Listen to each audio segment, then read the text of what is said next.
Have you, Jillian, Sasha, and Emma here on Daybreak. Thank you so much for having us. We really are excited to be here.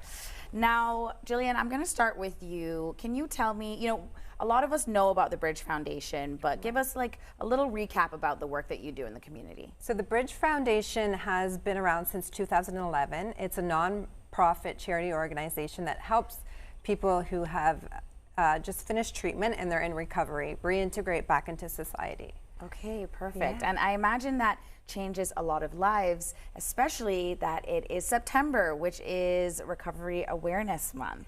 Yes, the Bridge Foundation is life-changing for many, many people who have just finished recovery. They have nowhere to go once they've come out of treatment, and it provides safe housing, it provides jobs for them through Beacon Farms. It reconnects them with lost family members because maybe sometimes the relationships have fallen out. It provides a sense of normalcy and a community where they understand one another, and a safe place is so, so important for them. Right. And so during a month like this, while your job and the role of the Bridge Foundation is 360, Recovery Month is an important time that we acknowledge why this is so important. Right, and I think we need to really understand that addiction is a disease. People don't wake up in the morning and choose to be addicts. I think, there's a lot of stigma that comes with addictions and a lot of judgment. And it's important that we recognize that we're all human and everyone can struggle with addictions in their lives. And, recognizing that in September and always, and having some empathy and some just non-judgmental thinking towards them is really important. Perfect. I love that. Now, we have two very special guests here, Sasha and Emma. Now, Emma, I'm going to start with you as you work with the Bridge Foundation now, but you also have a story that led you here. Can you tell us a little bit about how your journey has been?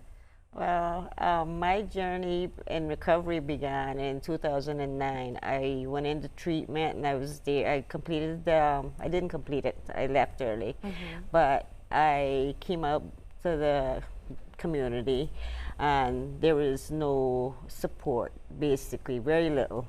I basically white-knuckled it for 5 years and 9 months and replaced my substance addiction with exercising, which became another addiction.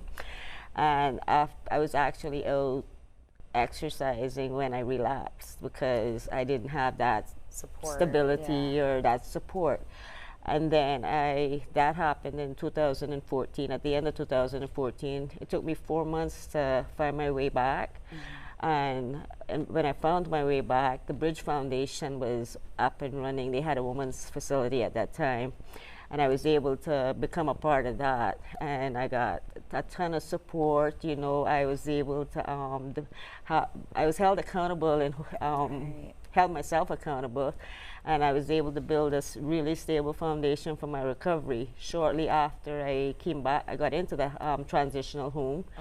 I was offered a job there, and that's been over 10 years ago. And I'm coming up on 11 years of recovery. Congratulations. And I was only able to do that because of the Bridge Foundation. They helped me build that foundation that is necessary to stay clean and sober. That's an amazing story. I love to hear, the journey isn't linear. You kind of have to figure it out, and with the right support, you were able to, keep going. So thank you for sharing that. Yeah, I'm so grateful for the Bridge Foundation. Absolutely. Now, Sasha, I know you are somebody who also has quite a story behind you. Would you mind sharing a little bit of your journey? Yes, I want to say that I have to start off by saying that I am so grateful to the Bridge Foundation.